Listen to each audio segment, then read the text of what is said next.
They gather at night, in forests, in caves, beneath ancient cathedrals, not for parties, not for power meetings, but for something far older and far darker. They are billionaires, CEOs, heads of state, and they worship in secret temples, hidden from the public, protected by money, power, and myth. What are they worshiping? Not God, not country, not even power itself. They worship something older than history, and more terrifying than death. You've seen glimpses. A leaked photograph, a strange statue, a cryptic invitation. But behind every rumor, every whisper, lies a terrifying truth. The ultra-rich have their own religion, and it's not one you'll find in churches. This story begins in California, deep within the ancient redwoods of Monte Rio, a place called Bohemian Grove, 2,700 acres of pristine forest. No signs, no directions, just layers of security. Every July, some of the most powerful men in the world gather there, presidents, Pentagon officials, tech billionaires, media tycoons. They dress in robes, they chant in Latin, and they perform a ritual called the cremation of care. In front of a 40-foot stone owl, no cameras, no press, just fire, masks, and secrets. It sounds like a conspiracy. Until you realize every U.S. Republican president since 1923 has attended, and many Democrats too. Richard Nixon called it the most faggy goddamn thing you could ever imagine, but he went anyway. Because Bohemian Grove ain't about belief, it's about belonging. Belonging to something older than government and stronger than any law. The owl ain't just a statue. It's Moloch, an ancient pagan god associated with child sacrifice. The ritual, a symbolic death of care. They burn an effigy representing guilt, empathy, conscience. Because to rule the world without remorse, you must first kill the part of yourself that cares, and Bohemian Grove is just the surface. Across the globe, the ultra-rich have built temples, hidden sanctuaries where wealth and worship collide. In Switzerland, beneath Lake Geneva, there's a vault deeper than any bank, lined with encrypted servers, gold bars, and something more obscure, a private chapel built with astronomical precision. Its ceiling mirrors the stars exactly as they appeared on the night the Roman Empire fell.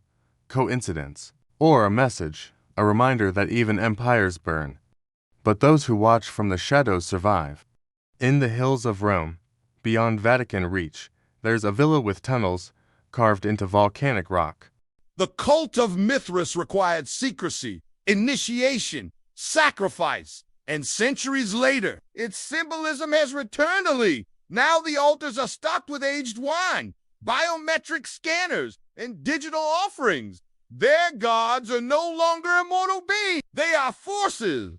Chaos, control, ego, domination, and their temples, built not to serve, but to empower. You may think this sounds too strange to be true, but ask yourself, why do so many billionaires buy up land near ancient religious sites? Why do they build homes on ley lines where ancient civilizations once performed sacrifices? Why do so many of them fund philanthropic foundations that study ancient rituals, occult practices, and esoteric philosophies? Because for them, religion was never about salvation. It was about secrets. The Freemasons, the Rosicrucians, these weren't just clubs. They were schools for elite initiation, no way to climb. Not the corporate ladder, but the cosmic one. Power wasn't something you earned. It was something you summoned. Today,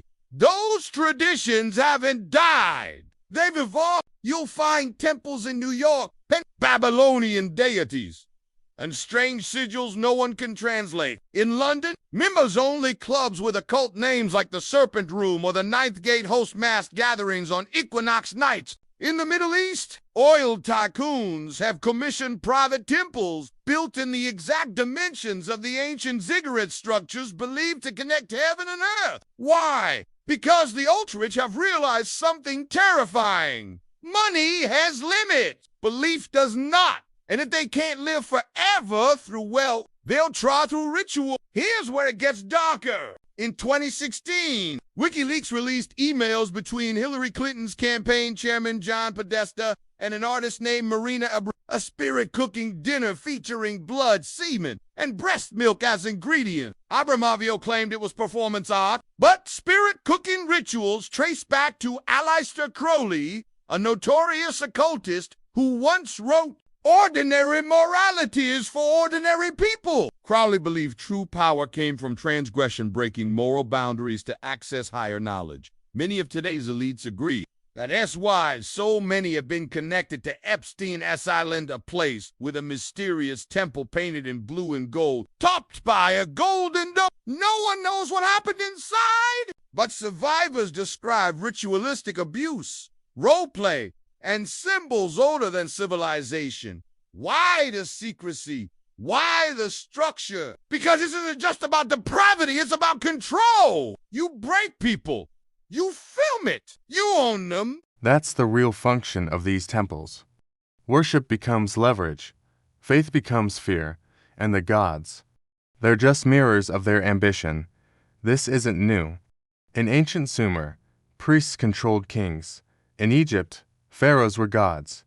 In Rome, emperors built temples not to pray but to terrify, and today, that legacy continues. Only now the gods were Prada, and their prayers are prophets. You won't see these temples on Google Maps. You won't read about them in the Times. But the symbols are there on currency, on company logos, in the architecture of every city built by money. Why do so many banks use Roman columns? Why does the U.S. Capitol mirror the Temple of Jupiter? Because the elite never stopped worshiping. They just changed the names: liberty, progress, globalism. Empty words with sacred meanings to those behind the curtain. They say it's just tradition, just aesthetic. But when your boardroom is shaped like a pyramid, and your family crest hides an all-seeing eye, it's not design, it's doctrine. And here's what they fear: exposure, not because they'll be arrested, but because once people understand what they believe, they'll never see the world the same again. The stock markets, the elections, the wars, all just rituals, repeated endlessly, to feed the same hungry gods. And if you still don't believe it, ask yourself why billionaires gather in secret on solstice nights, why they buy ancient relics for millions, why they invest in cryogenic labs, underground vaults, and off-world colonies. Because they know something we don't, or maybe something we've forgotten, that power isn't just political, it's spiritual. And the true rulers of the world don't sit in parliaments, they kneel at altars. So the next time you see a billionaire smiling for the cameras, donating to charity, speaking at Davos, launching a rocket, ask yourself, what God are they really serving? And what happens when that God finally answers?